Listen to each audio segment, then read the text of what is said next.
Thanks for joining us this morning as we talk about solar eclipses in the Bible, otherwise known as... Does this mean the world is going to end? Not yet. At least not because of the eclipse. We have, coming up next week, on Monday, April 8th, 2024, a total solar eclipse that will pass over North America. If you live in the path, and if you're lucky enough not to have cloud cover ruin it for you, you'll witness an astrological event that won't happen in this exact location for another approximately 375 years. So the question that we have is, how does, just curious, just want to know, are eclipses mentioned in the Bible, and in what way does it really mean anything, and so forth?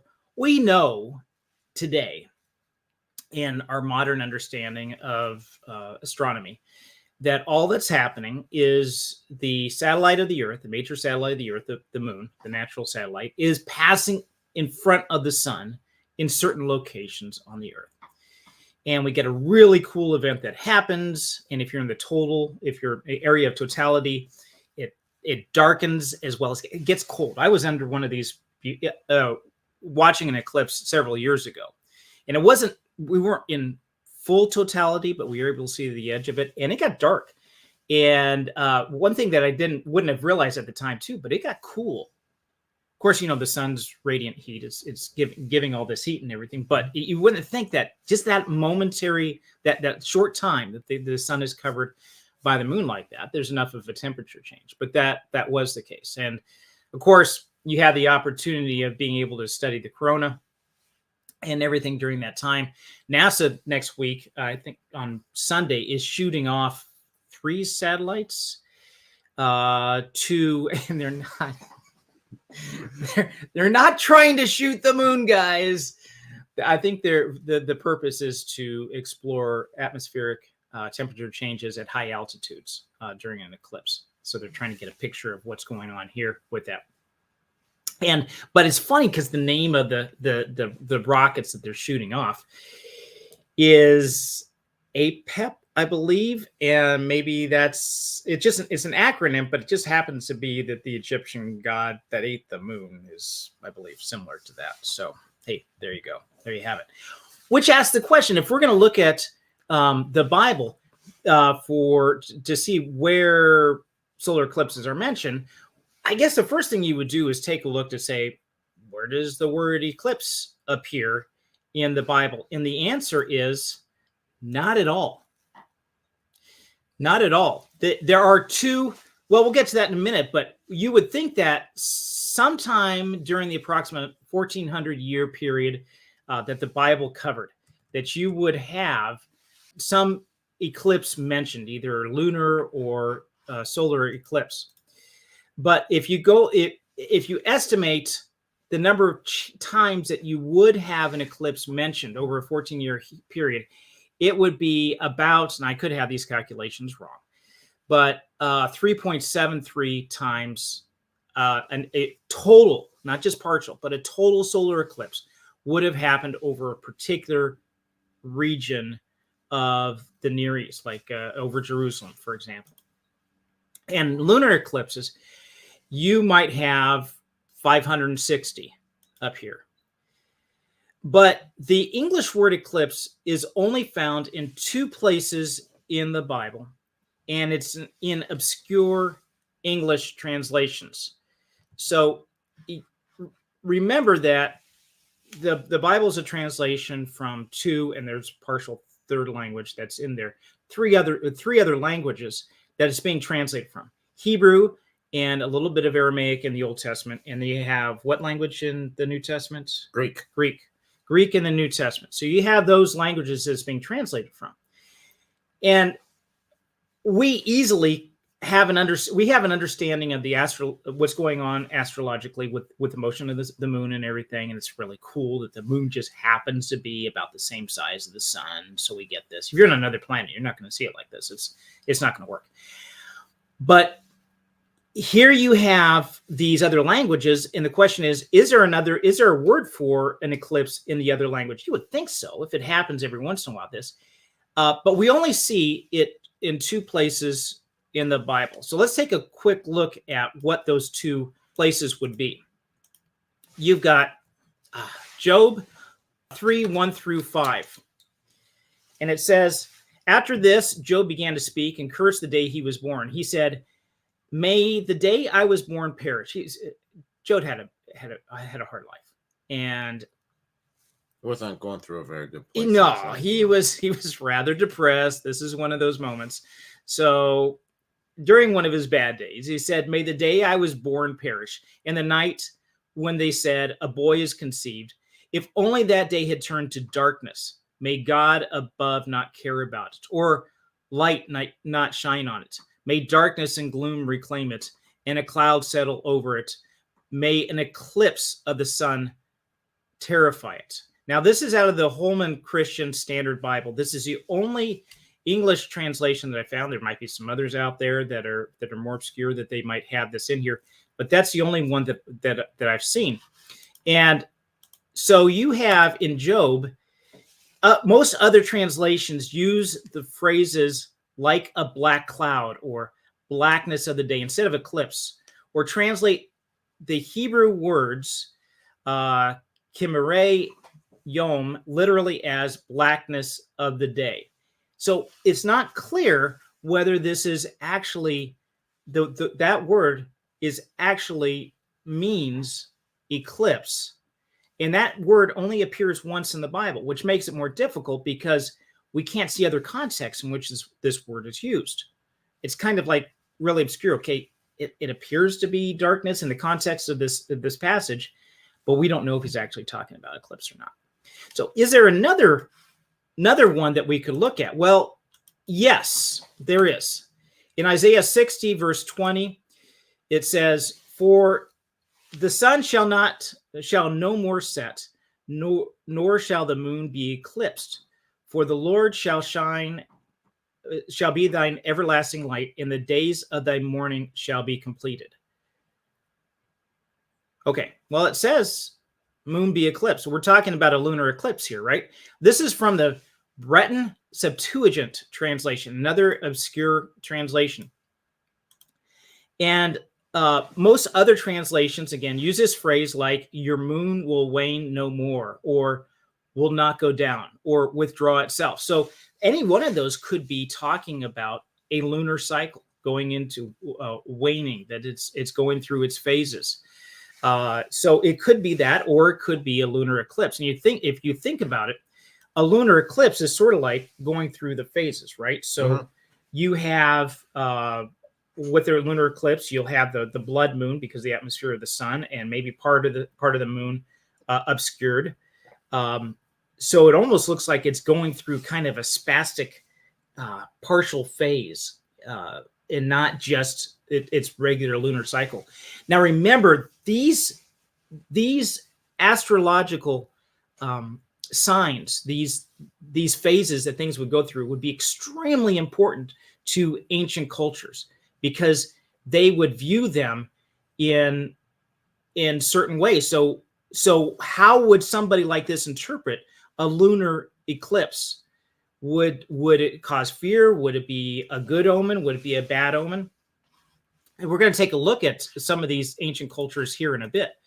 So this Hebrew word then is Ye'esep, and it appears not just once, but appears 622 times in the Bible. Is usually translated as to gather for any purpose, to receive, to take away, to remove. So it almost seems like contradictory words there, that to gather or to remove, but it's like a give and take. And you can imagine how that would show the waxing and waning of the moon going through its cycles. This would be a word that would describe that. So this may not be a lunar eclipse. Could be, though, possibly. So those are very unlikely. Yeah, those are the only two places that you really find the word eclipse in the English translation of the Bible, and those are, like I said, only two obscure ones. So you would not say that really? Oh, I wouldn't say either of them. Yeah, really, because the other translators leaned so heavily against it, and you have to go to such an obscure translation in both cases in order to find the word eclipse in that. Yeah, I would say not. Now, this doesn't necessarily mean the translation is wrong either.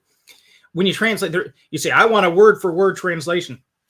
Good you know luck. what? Good luck, because That's hard to read. yeah, if you ever studied it, if you know any other languages or studied their languages, you would know that that's not necessarily the case. Like if I have a cup that is here, and there might be, okay, if I say the English word cup, people might immediately think, now, does it have a handle? Does it always have to have a handle? Does it have, I mean, how shallow or deep does it have to be? If I remember talking to a younger child, and I said, "Go get, can you get me a cup, please?" I think it was about 3 years old, a little toddler, and he goes and brings back a bowl, and the bowl is like, okay, that's not okay. It kind of it's not a plate, looks like because it. you could put liquid in it. But that's kind of weird. I could have never thought of a bowl being like a cup, but it could be. So these categories that you could have of words in one language, there might be specific word for a handled cup, and you say, "Oh, that's not the same." So you have to know how to do these translations. Some of these words, like that one Hebrew word that we looked at, only appears once. So how do you grab the context for it? So instead, maybe another way to look at this is say, does the Bible explain the phenomena of an eclipse itself, where the sun goes dark, or there is a lunar eclipse with some description of that? And maybe another way to do this is to look at other cultures, other ancient cultures, to see how they view eclipses. If we were living in ancient Babylon, this eclipse next week would foretell the death of a king, or could foretell the death of a king. If Jupiter was visible during the eclipse, then the king would be safe. If not, the eclipse would be a bad omen foretelling his death. If we were living in ancient China, we would view the next week's eclipse as a sign of cosmic disruption or imbalance in the natural order of the universe. They were interpreted as celestial omens or warnings from the heavens, signaling the potential for calamity, upheaval, or dynastic change on Earth. The historian Herodotus reported how the ancient Greeks stopped a battle between the Lydians and the Medes during a solar eclipse because they interpreted it as a sign from the gods. And this is where it's important to realize this. So for these ancient people, having an eclipse happen usually meant something. And if you, or some sign in the sky, if the moon was in the wrong location, if you saw the moon and the sun at the same time, that would mean something. Maybe it meant the battle would go poorly. So maybe you want to make sure there's cloud cover. It's going to be early in the morning where you're going to have the moon there. If we were living in medieval Europe, this eclipse might be seen as a sign of divine judgment or intervention, prompting people to interpret them as warnings or calls for repentance. If we were living in the Mayan culture, the eclipse would be seen as a disruption of the natural order of the universe, again, just like we had in China.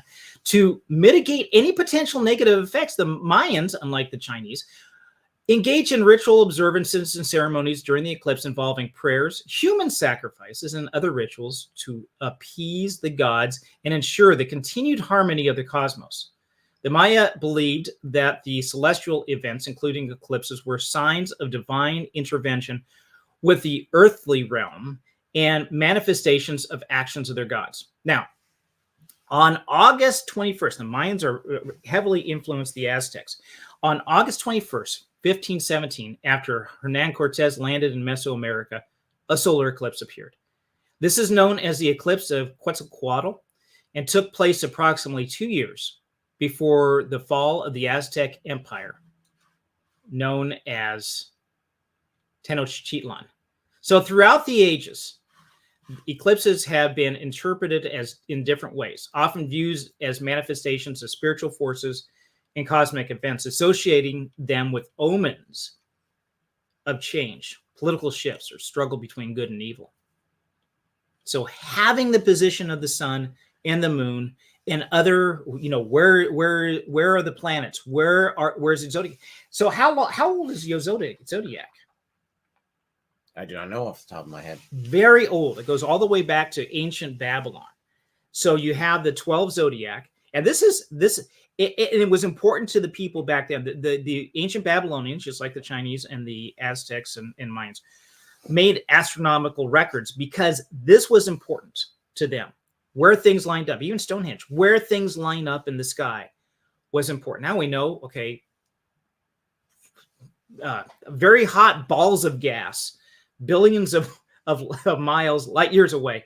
So how that does not affect us. We know that now. But to them, those signs did. They're very superstitious about how these events took place. I think it's very interesting. Most of the reactions we see are of fear. Yeah. Of terror. And we see that also in, there's a Native American tribe that would shoot burning arrows at the solar eclipse in order to relight the sun. Which I admit, at least they understood that was a big ball of burning something. Well, yeah. So they got that right, at least. Right. And but I'm not doing that to mock them at all. It's just that funny that our understanding has changed so much. So that's not what NASA. I just thought that was funny because at least they got the part of it being a big ball of burning something. Yeah.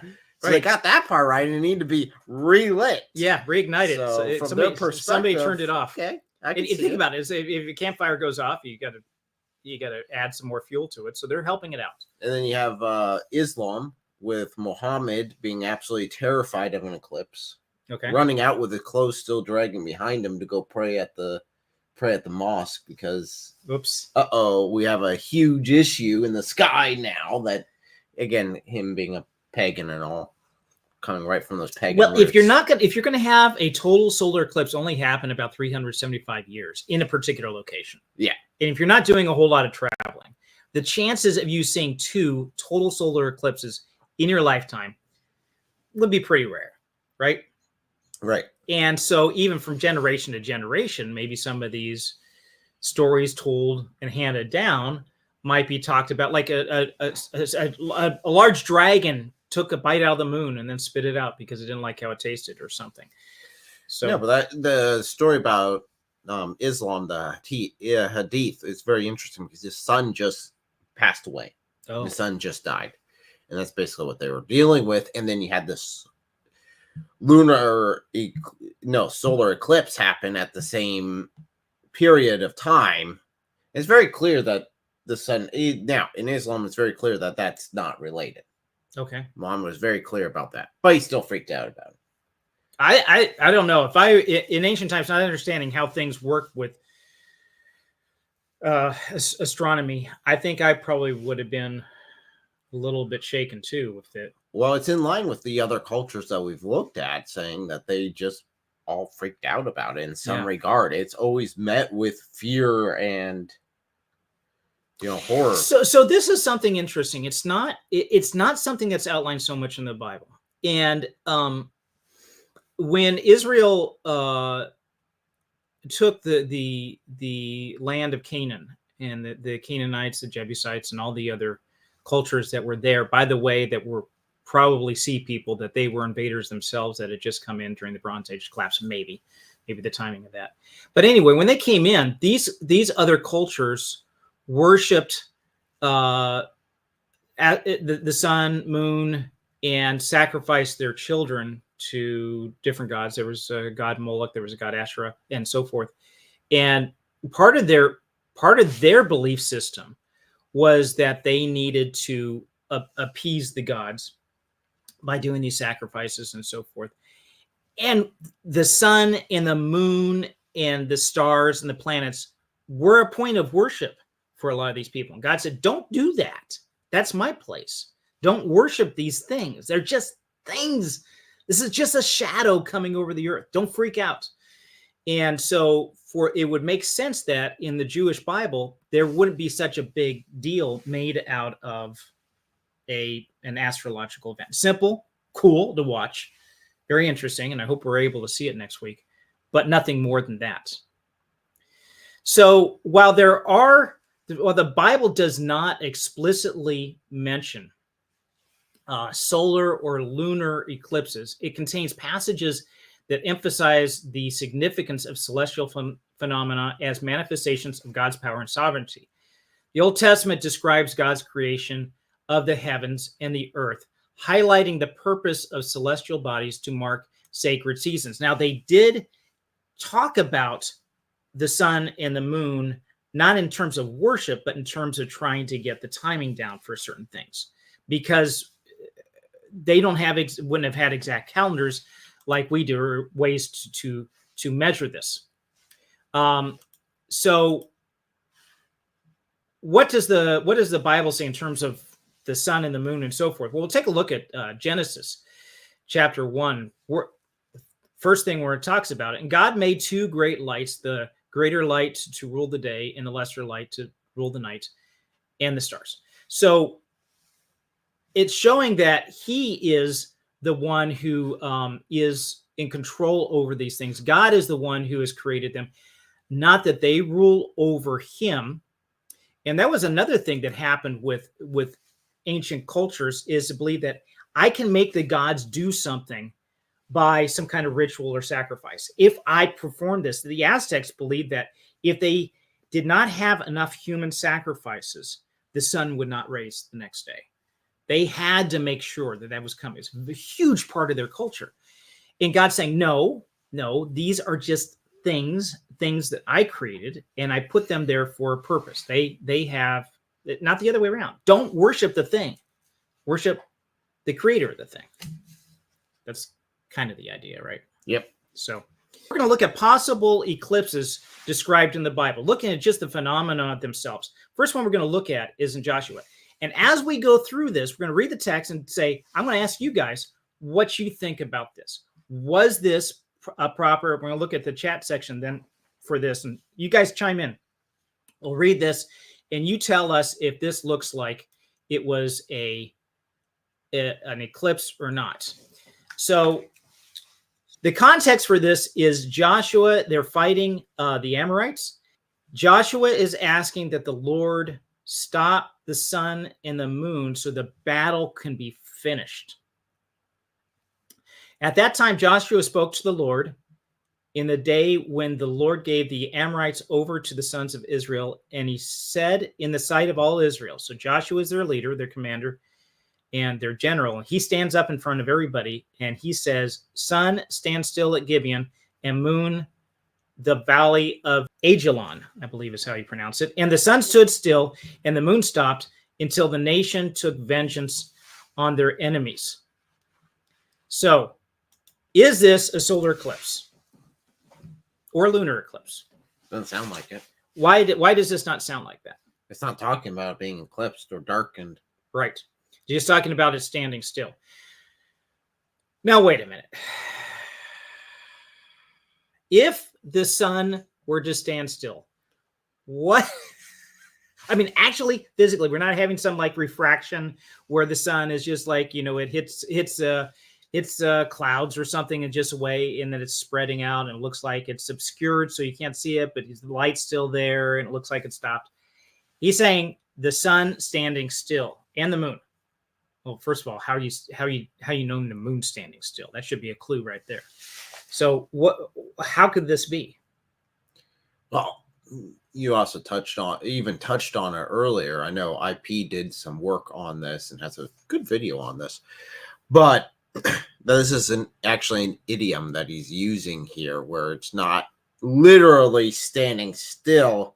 It is that you're getting a bad sign in the sky. And we already covered with the solar eclipse earlier on with the Greeks that they stopped an entire battle based upon what is going on in the skies. And there are many times throughout history where you have pagan cultures that will either wait or won't engage or are absolutely terrified of a battle because of the signs in the sky. And if you're going into a battle and your guys are already demoralized because the moon didn't rise when you expected it, it was still behind the edge of the earth, you're still waiting for the moon to rise in order to be in the correct position for this battle. You're already starting an uphill battle with being demoralized. Yeah, there would be all sorts of omens they would look at. The Romans were kind of famous for looking at entrails of animals. They'd open up an animal and inspect, looking at the lay of the guts of the animal, actually, to say, okay, well, this is a good sign because of the way things are laid. It's like reading tea leaves at the bottom of a cup to say that certain events are going to happen because they are. And you think about astrology itself. I'm going to have a good day of romance today because I'm a Sagittarius and I'm going to find a Leo. And this was really popular among military and also used a lot in politics. A king or somebody would say, I should be rising to the throne because the moon is setting in Aquarius, and therefore I should be your king. The Oracle of Delphi, yeah, I think it was. They would often go and talk to that oracle in order to decide if they should go to battle or not. Right. The Battle of the 300 Spartans. And even if you really didn't fully believe this, you would give some credit. Listen, man, we need every edge in this battle we can get. That's going to help us out. Okay, go for it. Oh, yeah. Yeah, that's basic warfare. You know, if you can demoralize your opponents, do it. Right. I mean, that's not to be too critical, but it does actually save lives in some cases. In some cases, yeah. So you have, like, the moon is in the position of Leo, that it's coming out. The moon is and Venus is sitting to the right of the sun. You know, different things like this would portend victory or defeat.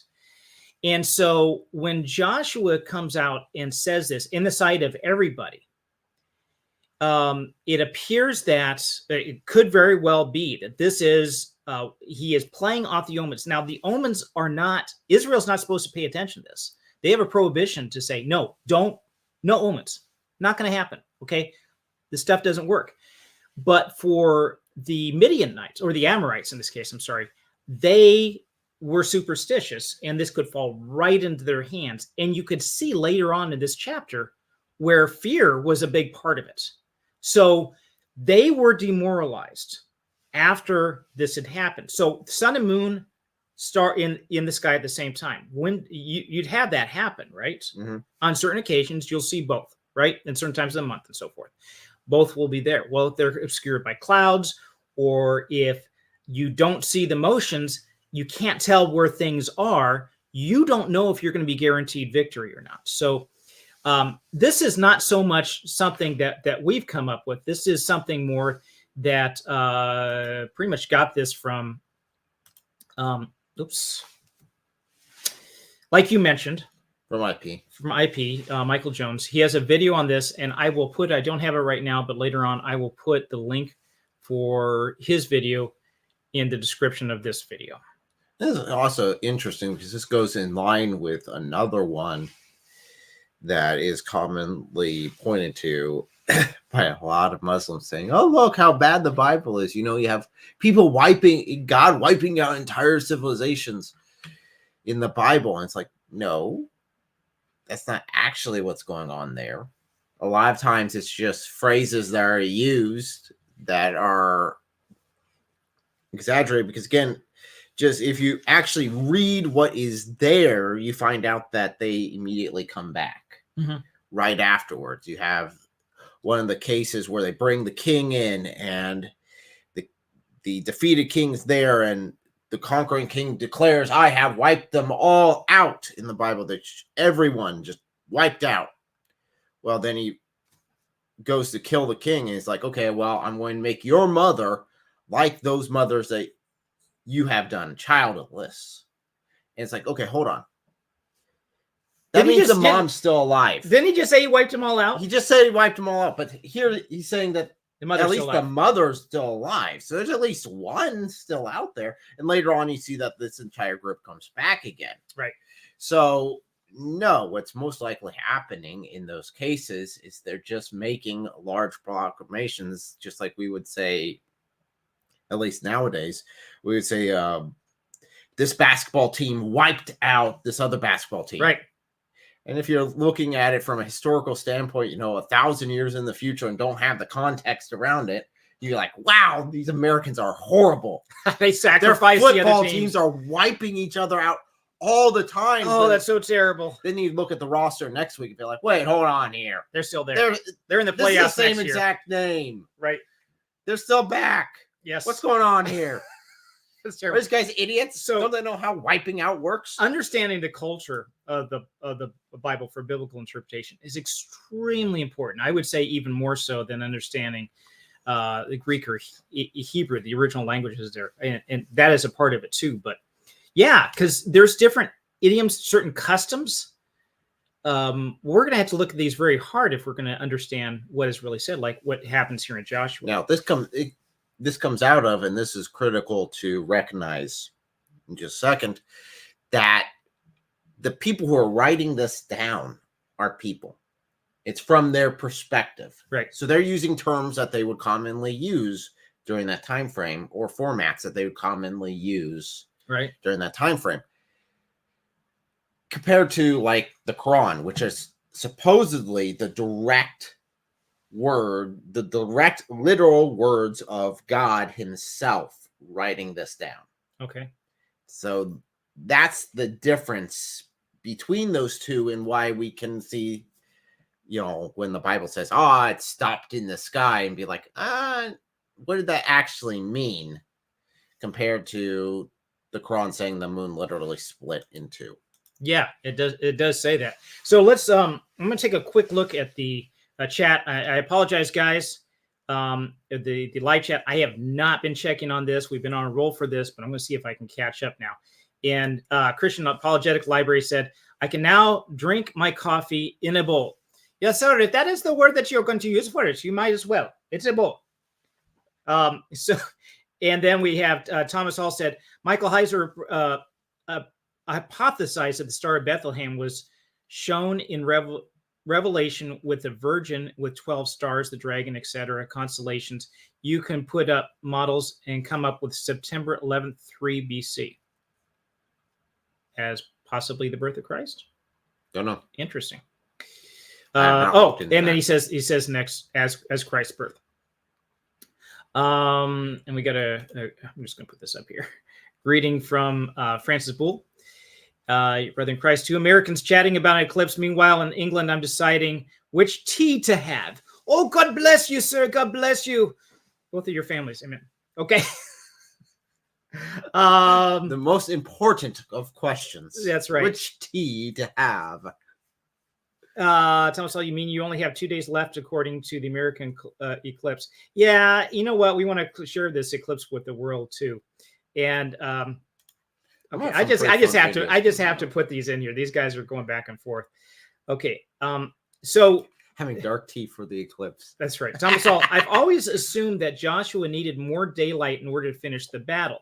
Would definitely have had a psychological effect too. Yeah, now this is not saying that God could not have performed a miracle. I think and done this, right? I mean, he governs the universe. He put those laws in motion. He can break those laws. Doesn't matter. He can intervene and do that. Now, according to the laws of physics, there would be all sorts of other things that would happen. If you look at the inertia of the Earth itself as it's rotating in thousands of miles an hour around the axis. I'm not sure how fast the Earth is rotating at the axis, because the rotation speed would change as you go up towards the poles. But that would suddenly stop. You would have all sorts of problems. Huge issues. In IP's video, he talks about just the wind itself, because the atmosphere would continue unless you just like lock that in place. An object in motion will stay in motion unless acted upon by an outside force. Right. So all the oceans would all of a sudden just entirely wipe out, because you still have the momentum going on in the oceans themselves. Right. So that would wipe out. Yes, massive issues. And just the tectonic plates, how they happen there internally, the mantle of the Earth, it's fluid. What would happen to that motion itself? Wow, slamming on the brakes. And what would it take for it to slam on the brakes? It's like grab a hold like an asteroid hitting from the opposite direction of rotation. That'd huge enough be what would have to happen. And even then, the impact itself. And then restarting everything 15 minutes later or whatever, it was like 3 hours later or something, right? Yeah. So I think, solar eclipses, 3 hours. I think IP pulled up a good point where he's saying, based upon the descriptions given, this seems to have happened in the morning. So why would he wouldn't need extra time in the day if it's starting off in the morning?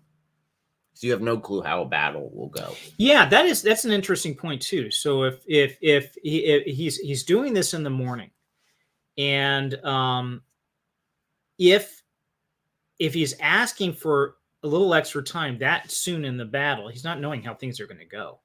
That's kind of an odd time to make that kind of request, and not during the morning. Now, if they were going out if the enemies were going out to see omens for the upcoming battle that day, though, that would make sense. Yeah.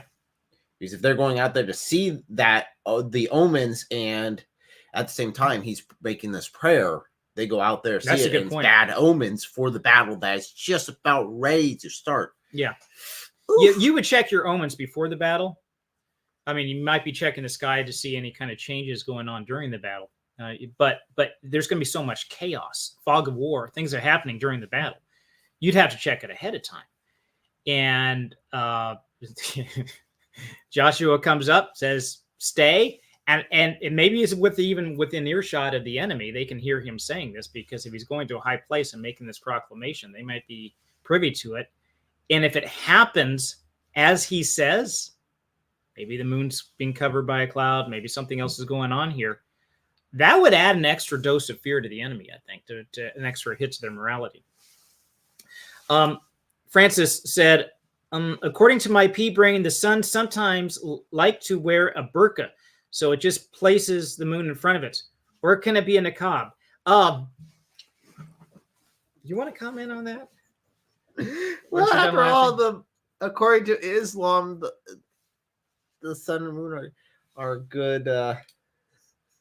They're good Muslims. Oh, the sun goes and prostrates every day every night before Allah, and then it gets permission to come back. And one day it won't get permission to rise again. It'll have to rise from the other side, and that'll be the day of judgment when the sun decides to rise in the other angle. So does it actually mention niqab? Or no, that's I was going to say, okay. That's a joke. Okay. But it's funny. Yeah, it is funny.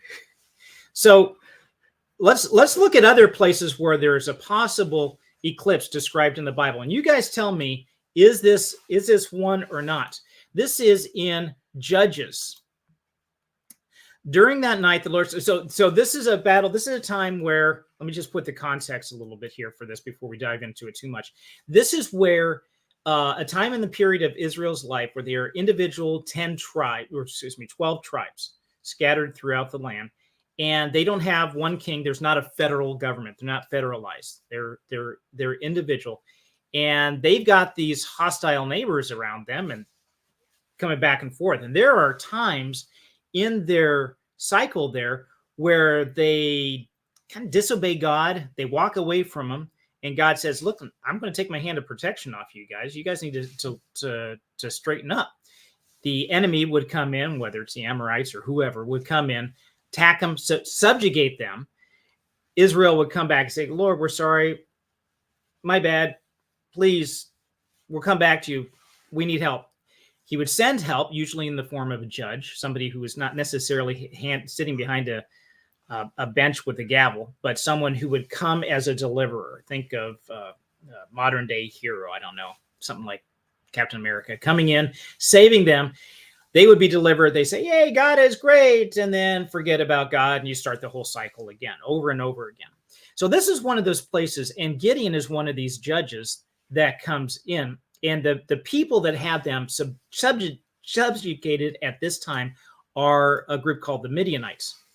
And so during the night, the Lord said to Gideon, get up and go down against the camp, because I'm going to give it into your hands. This is the Midianite camp. If you are afraid to attack, go down to the camp with your servant Purah and listen to what they are saying. Afterward, you will be encouraged to attack that camp. So he and Purah, his servants, went down to the outposts of their camp. The Midianites, the Amalekites, and all the other eastern peoples had settled into the valley thick as locusts. their camels could no more be counted than the sand on the seashore. Gideon arrived just as a man was telling his friend in his dream. I had a dream, he was saying. A round loaf of barley bread came tumbling down into the Midianite camp. It struck the tent with such force that the tent overturned and collapsed. His friend responded, this can be nothing more other than the sword of Gideon, son of Joash, the Israelite. God has given the Midianites and the whole camp into his hands. So, my question to you guys is this red text describing an eclipse? Now, remember, we're not using the word eclipse because the eclipse only doesn't really appear in the Bible, only in a couple of obscure English translations. So we're looking for anything that sounds like an eclipse happening. And we can also look at the dates of eclipses and line them up, because we know when they would be, to approximate times when these events would have happened, to say, okay, hey, this looks like an eclipse. So what do you think? A round loaf of barley bread came tumbling into the Midianite camp. It struck the tent with such force that the tent overturned and collapsed. Now, you laugh, but this is something that somebody has suggested was the description of an eclipse, this round loaf just rolling in, and that's like an eclipse, and flattening the tent. The tent was up, and it got flattened, just like you see the corona, the ring around the eclipse. Well, first of all, this is nighttime, so this would have to be a lunar eclipse. Just pointing that part out there. I mean, it's pretty obvious, but again, we see we see warfare here. We see the warfare occurring, and you have, if this is a lunar eclipse happening, which that's what it would be. Again, this is being used as a psychological warfare. Literally, he's saying go down there and see that they're already in fear of you coming. Yeah. You don't need to add anything else to it like this. It doesn't need to have any astrological signs, hey, Aquarius is rising in the east or something like that, and you see a comet come through the heart of Aquarius, therefore it's killing blah blah, whatever the deal is, right? It's not that. This guy's had a dream, and they're already superstitious enough. They're reacting to this dream, and you already have the interpretation. This other guy said, "Oh, this is Gideon. Oh my gosh!" So then he goes back up, and then you have the battle that follows. So you would say this is not a description of an eclipse. Nah, it definitely does not appear to be it. And okay, it's not really needed either. So we got a comment here from the chat. Nope, sorry, but the bread is not sun, and sun is a giant ball of gas, and the giant the sun giant loaf of barley. Hey, I don't know. I just don't see that in here. Maybe in some obscure way he's talking about that. The text doesn't lend itself towards it, and it wouldn't add anything more to their fear necessarily. There's no mention in this entire passage, even outside what we read, talking about necessarily the sun doing what it's doing. Not like the last one that we looked at, where that did appear to be something of an omen. Okay, so let's take a look at another one. This is in the book of Amos. Now, this is, again, another passage that someone has suggested. Hey, here's an eclipse. Check this out. This is, we'll start from the beginning here. For thus says the Lord to the house of Israel, seek me and live, but do not seek Bethel. Do not enter Gilgal or cross over to Beersheba. For Gilgal shall surely go into exile, and Bethel shall come to nothing. Now, I wanted to emphasize something here. The context in which Amos is speaking here, he's saying, listen, you guys, when you should have been depending on me, God is saying to them, when you should have been depending on me, you made treaties with Egypt and other places, other nations around you that compromised you, because part of this treaty then makes you dependent on them instead of dependent on me. You need to be dependent on me. You can't put your faith in these other things because, and here's the thing, it's like, why would God say something so obscure? Because when you do and things go well, then you say, oh, it's because of the treaty. It's because, Egypt was here defending me. And God, who does the work, doesn't get the credit. He says, listen, guys, I want to teach you a lesson, and I want to work with you on this. I mean, imagine you had a friend who went to help you out. You need to build a house, and he came over, or build a deck. Okay. He came over, he helped you out. He helped you to design the decks, did the supplies, got you some great discounts instead of going to the big box store. He found some other places where he can get you supplies, help you out and everything like that. And then you went in and watched a YouTube video on how to do it. You came out, and once the deck was done, you sat down and said, man, that YouTube video was so helpful. I'm sure glad and you said nothing about your friend helping out. I don't know that if I were that friend, I'd say, come on, dude, come on. I didn't have to spend my Saturday doing this, you know? So in the same way, God's doing this, but it's far more important because there's a much bigger thing than just building the deck here. So God says, for thus says the Lord, the house of Israel, seek me and live. Do not seek Bethel. Do not go into Gilgal or cross over to Beersheba, for Gilgal shall surely go into exile, and Bethel shall come to nothing. Seek the Lord and live, lest he break out like fire in the house of Joseph and devour it with none to quench it for Bethel. Oh, you who turn justice to wormwood and cast down righteousness to the earth. He came and made, this talking about God, he who made the Pleiades and Orion and turns darkness into morning and darkens the day into night, who calls the waters of the sea and pours them out to the surface of the earth. O Lord is his name, who makes destruction flash against the strong so that destruction comes upon the fortress. Okay, so here is the question. Is this talking, the red text, is this talking about an eclipse? He who made the Pleiades and Orion. So he's definitely talking about astrological things. He's talking about stars, right? And constellations. He turns deep darkness into morning and darkens the day into night. No, I'd say he's just doing a parallel of what he just said beforehand in that same sentence. So he's talking about the sun coming up and the night turning into the day, and then he's talking about the day turning into night. Right. So he's the one who picks when that occurs. He's the one who sets that in motion. Yeah. He's the source for that. I wouldn't say that's solar eclipse. So this in the larger context, God is saying, why are you going to these small little ditty countries, these other places to defend you? Even Egypt is nothing compared to me. I've done all this. I can handle you. Okay, this is easy for me to do. I can do it just with a thought. Don't worry about it. You're covered.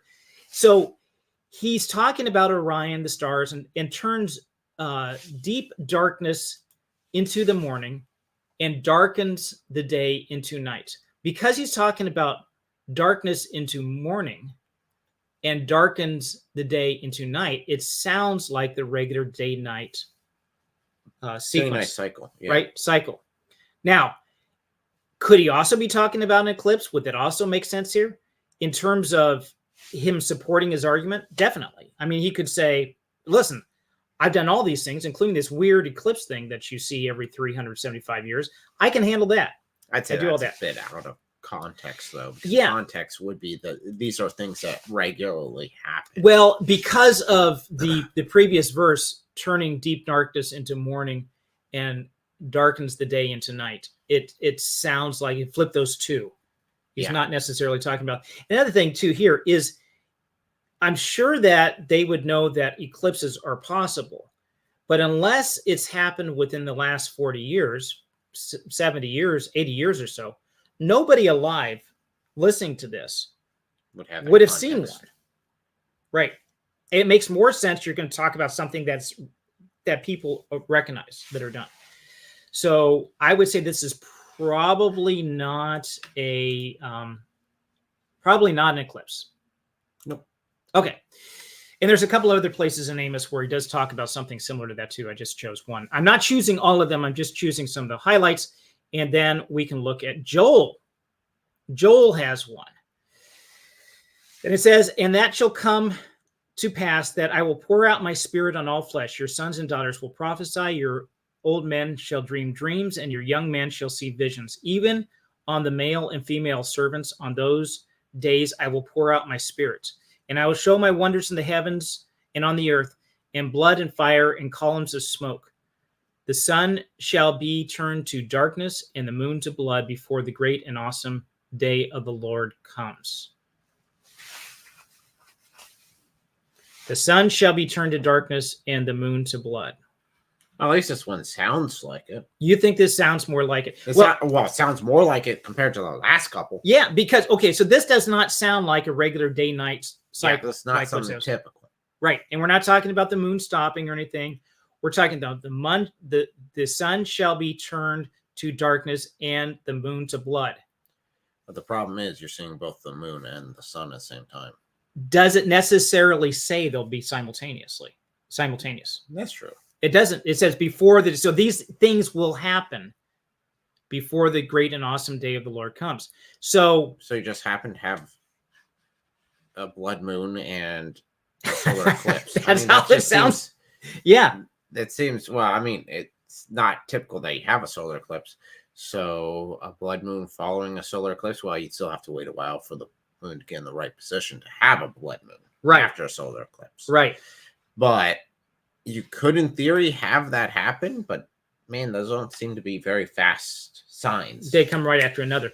I don't know. It'd be good research to say how soon after a solar eclipse could you have a lunar eclipse? Well, a blood moon. Because they didn't say. Well, that's usually what it is, though, because of the atmosphere of the sun. Usually, because we don't get a clear, crisp cut of the Earth's shadow on the moon like that. So, I'm going to share a comment here from Thomas Hall. It says the moon kind of turning to blood since accumulating material from the Earth that's oxidizing and turning red. Yes. Yeah, so that's you what could see, but you'd have to have a full moon, or at least partially full moon, in order to see that occurring. Because if you have a new moon, you wouldn't see that. Correct. No, you never have a lunar eclipse with a new moon. You only have it with even then, full the moon. Lunar eclipse doesn't mean a blood moon. That's what they're pointing out. The blood moon is not associated with a lunar eclipse.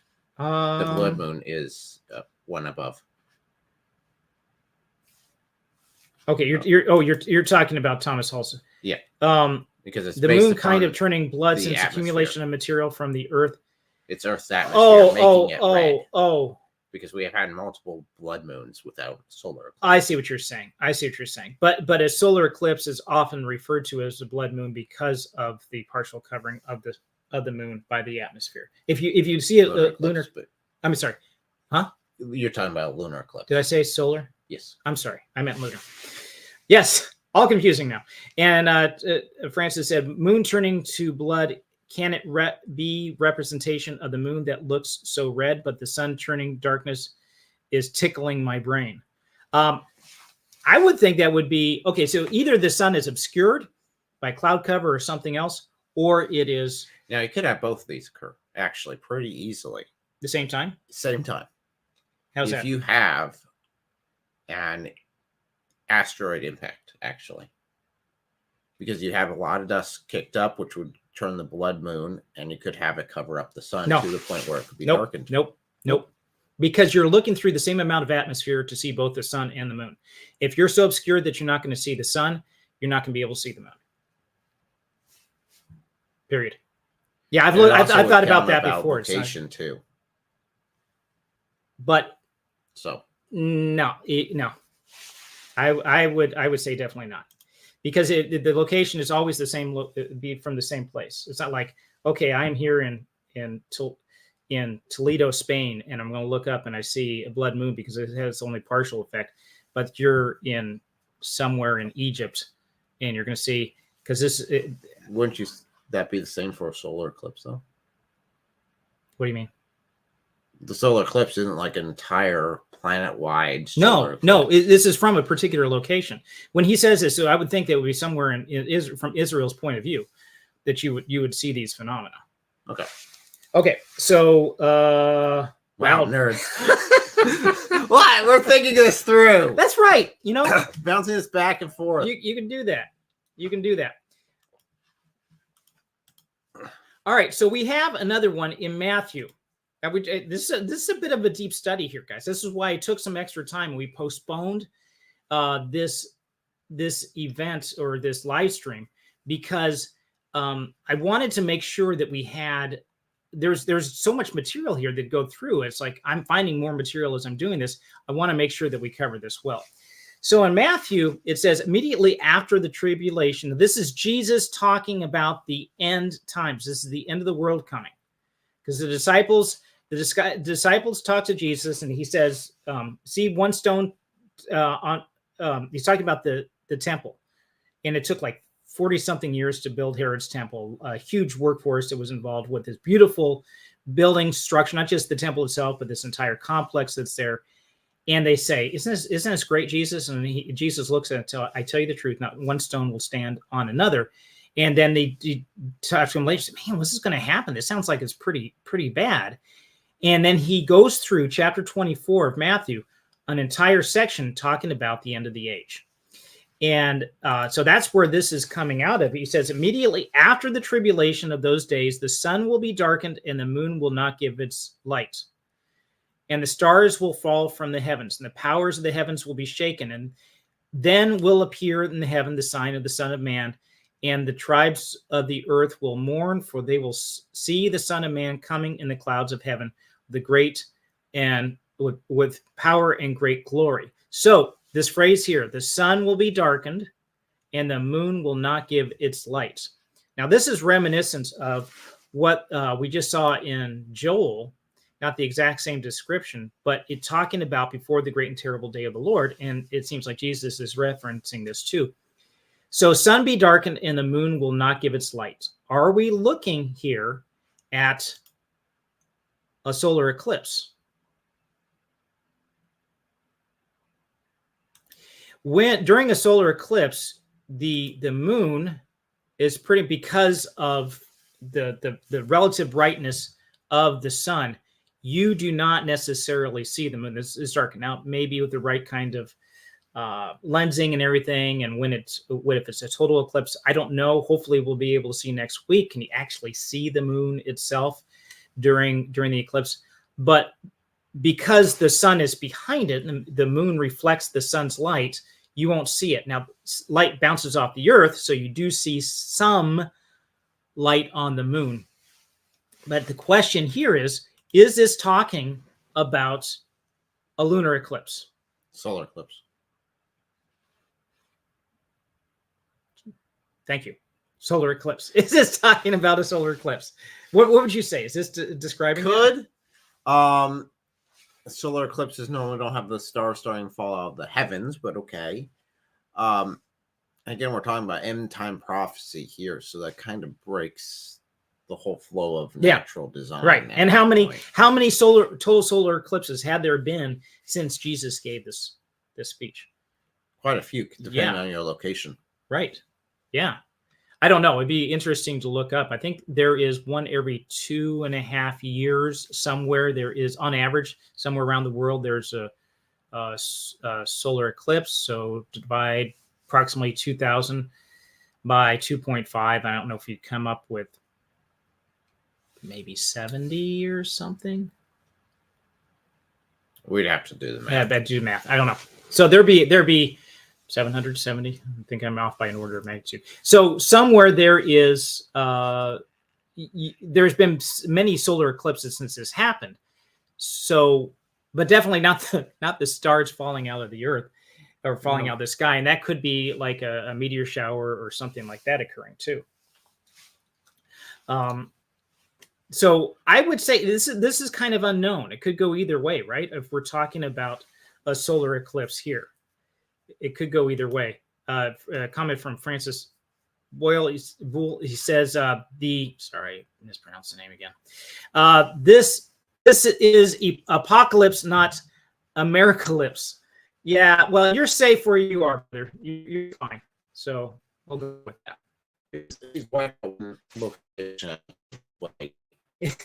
Yeah, progress. You have plenty of time to drink your tea. So another location, possible exceptions. Now, here's one that we might really hit. Is there a solar eclipse during the crucifixion? The Bible says, this is out of Luke, Now it was about noon, and darkness came over the whole land until 3 in the afternoon. For the sun stopped shining, and the curtain of the temple was torn in two. Jesus called out in a loud voice, "Father, into your hands I commit my spirit." When he said this, he breathed his last. And the centurion, seeing what had happened, praised God and said, "Surely this is a righteous man." When all the people who had gathered witness and sight and saw this took place, beat their breasts and went away. So, if nothing else, remember how superstitious the Romans were with seeing astrological events and things. And there's also an earthquake that happened here, not mentioned in Luke, but mentioned in, I believe, possibly Matthew. All these things that are happening. Why would these astrological events, why would that make a centurion say, surely this was a righteous? Maybe he saw other things, maybe that Jesus he'd speak in his defense when he was killed. Maybe there's some other stuff that happened. But it doesn't seem like there's a whole lot that Jesus did on the cross, other than maybe build up to it. Maybe he said, maybe you heard him say, "Father, forgive them, for they know not what they do." And he's thinking, well, this guy was, maybe he's innocent. Well, it's also the same time they're killing this individual. You're seeing all these events occurring, and allegedly this guy repeatedly claimed to be the Son of God, which is a term that would be well established within the Roman pantheon. It's a little hard to peek into the mind of this centurion, but I think you're right. I think with the way that they thought, with omens and everything, that he's saying, maybe we did a bad thing here. And a Roman centurion would have been a very devout, would have fallen into that, because the whole concept of them being the sons of Mars and into their theology behind that. They would have been very deep into that. And then you see this occurring. This would be a big deal to him. And it occurring just for a common man, no, you wouldn't have this sort of event. And he's probably participated in some other crucifixions periodically before this point. And this is the only one that things started getting weird on. Yeah.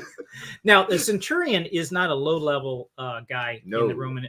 He would, I believe, centurion. I believe he was a commander over 100, if I remember correctly. I think so. So he was basically an officer in their military, someone of rank and power. And he's probably seen a few battles. He's probably been around for a bit.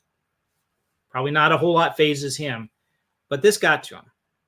And so we have a Thomas Hall mentioned, he said, could be cloud cover, but that wouldn't explain his not necessarily. It all has to do with timing, with how things happen.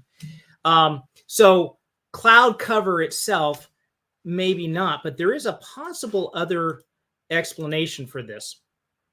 And that is, there's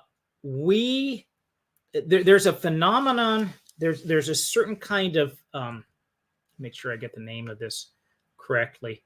The gospel accounts of Jesus' crucifixion describe a period of darkness, which some interpret as reference to a solar eclipse. Okay. Well, there's some issues with that too, though. Cover. Yes, with it being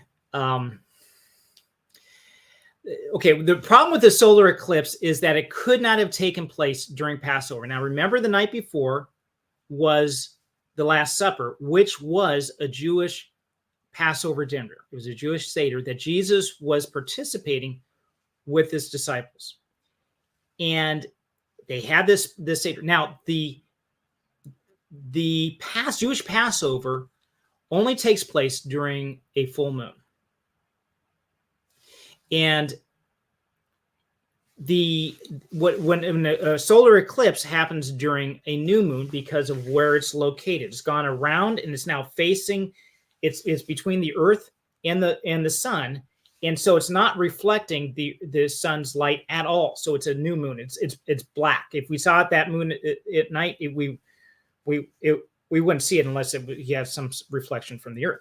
So it would be a 180 during the full moon for the Passover, which would be about 14 days difference between the full lunar cycle. So it could not have been a lunar eclipse during the crucifixion, being a full moon the previous night, unless God did a miracle. Okay, could happen. And there's another issue too. What's that? That really speaks to this being either a dust storm or something along those lines. Time frame. How's that? So it started at noon. The blackness, no sun at noon. Right. And when did you see the sun again? According to some 3 hours. Counts 3 hours. So you know how long a solar eclipse normally lasts? Yes, I do. Like minutes. Yes. It's approximately, can vary slightly, but it is approximately 7.5 minutes for a totality of a solar eclipse. Got to make sure it's right, not lunar eclipse, solar eclipse. So yeah, so even if it was a solar eclipse that just started at noon, you just start seeing it peak over at noon. Right. It would have been over way before the time frame was supposed to be up, according to the accounts. On April 3rd, 33 AD, the most likely date of Jesus' death, there's, some, we don't have an exact calendar. Their calendar didn't line up with this. So you got the Gregorian and Julian calendar change and all sorts of other things have popped into this. So it's difficult looking back that far to get an exact date using our calendar because they didn't use our calendar, right? But on April 3rd, 33 AD, the most likely date of Jesus' death, there was a partial lunar eclipse, which would make sense because we're talking about a different phase, right? Creating a blood moon, but that may have not been visible to Jerusalem. There's some question whether it was actually visible, partially visible from Jerusalem. Jesus' death, the location. But, okay, that doesn't matter because that's in the evening, right? We're talking about that's in the evening, not the not noon, itself. Not noon to 3 p.m. So even if a lunar eclipse did happen, that wouldn't have been coinciding at the same time. So you have a possible, okay, I'm going to check the chats here in a minute. You have a possible, if it's not a lunar eclipse, is there something else that could happen? Well, for the sun to stop shining, it could be a heavy cloud cover that, like you said, Thomas, that would not have necessarily changed the mind of a hardened veteran centurion to say, hey, listen, this guy was really innocent. But it could be what's called a Khamsin dust storm that tends to occur in this region from March to May and typically obscures the sun for several hours. Which would line up. It would line up with that. And so here I've got some images of what that would look like. Terrifying. Yes. That'd be scary. Yeah, you imagine this coming over. Now, this is not, you look like, these are not rain clouds, right? This is dust. Nope. This is dust that has been kicked up, usually from northern Africa. And because of prevailing winds, makes its way over to Jerusalem and the surrounding region. And so you end up, now these are pictures, modern day. You can see where the dust is even accumulating. This is coming over. This is dark. Yes. This happening at the same time as the crucifixion, plus an earthquake, plus the temple curtain being ripped, with the centurion wouldn't be aware of, could do this. And here you see the Dome of the Rock mosque in the background here, how much that obscures your light. This is Jerusalem itself, right? So this stuff does happen. Okay, so we have some not live pictures, but we have some live footage now of the crucifixion of Jesus Christ. Right in modern Jerusalem. We're going to have these all appear. But dark clouds, and some of these events can be darker than others depending on the thickness of the dust cloud.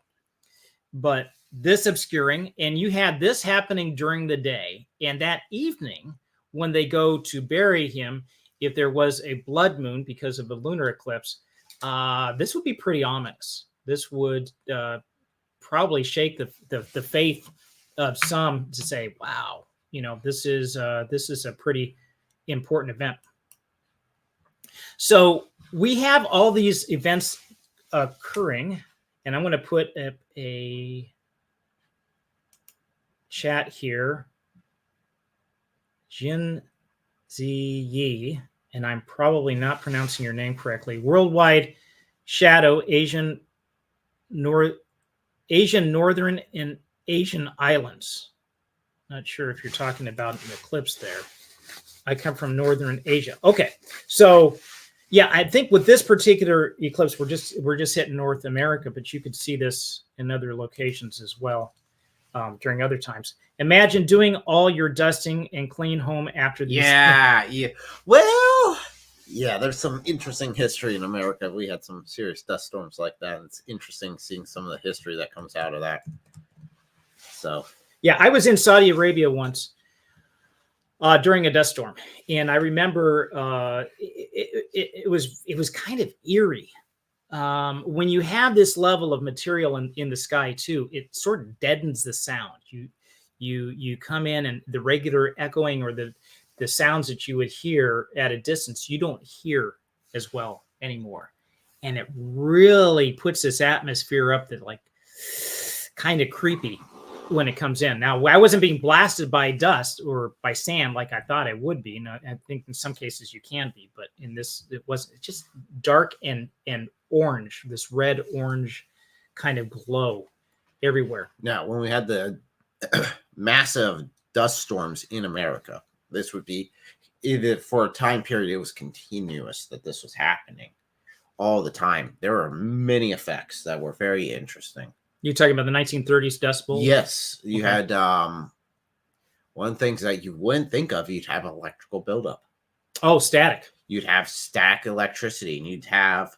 They were talking about some of the stories coming from that. It's like you'd have fencing, and you'd have a barbed wire fencing, and you'd see the barbed wire fencing arcing between the two because of the static electricity buildup. It got to such an extreme that there's at least one account of a farmer going back out to basically till up some more land. He went out there, he touched his equipment, and it killed him. Wow. Because of the static electricity buildup. That was a really bad storm, but there's at least one account of that occurring. So, yeah, I can pretty imagine. rough. Solar eclipses serve as reminders of God's awe-inspiring power and sovereignty over the universe. They prompt reflection on God's wisdom and creativity in designing the intricate movements of celestial bodies. Witnessing an eclipse can be awe-inspiring and cause us to meditate on God's wonderful works, leading to spiritual growth and deeper connection with the Creator. Solar eclipses have left a profound impact on human culture, spirituality, and scientific inquiry throughout history. While scientific understanding of eclipses has expanded, their historical and spiritual influence continues to remind us of the wonders of the universe and the greatness of our Creator. So we don't really see a whole lot in the Bible about solar eclipses, and we're reminded of the fact that for us as believers, it's a cool thing. Don't worry about it. Don't freak out. That's what God was basically telling Israel back in ancient times when they did have these events happening. It says, I'm in charge. Don't worry about it. Focus on me. Put your trust in me. Everything's going to work out. And I hope we do have a chance to see it. And if you're not in North America along the path, I hope that sometime in your lifetime, you're going to be able to experience an eclipse yourself. And we're hoping there's not going to be cloud cover obscuring it. But no omens for us. It is perfectly fine. Coming up on next Tuesday, we're going to be uncovering true myths. This is starting a series that we're going to be looking at what a true myth is and can we find it. We talked a while back about true myth in C.S. Lewis's term, how he uses the term, being that there are different myths that are given throughout history and throughout different cultures that somewhat reflect the true myth of God's story, and myth not meaning not false, but meaning having deeper meaning to it, something that has not only historical significance, but deeper significance that touches us all. And ultimately the true myth being Jesus' death, burial, and resurrection. Not that it's false, but what he did historically has lasting effect throughout history. And so we're going to look at different stories in our own culture, different myths that are coming out, and say, is there something here? Is there a myth reference that we can use, just like we did with the movie of Godzilla versus Godzilla and Kong a few days ago that ends up getting a lot of views. We look for those deeper truths there. And this then gives us a chance to talk to other people about the gospel, to say, point them all towards God and his true story. Any last words here? Nope, I think that about covers it. I think that sums up the entire live stream right there from Thomas. We need to get shirts that say "True Nerds" or something on True here. Nerds. Yes, you need to send one to David, and send one to IP. We do. We knew, and to all Jones. to the guys that sign up for us and everything like that. We say, hey, we're gonna send you guys some free merch. We ought to do that. That'd be cool. No promises, but that'd be cool. So thank you for joining us, guys. Thanks for the interaction.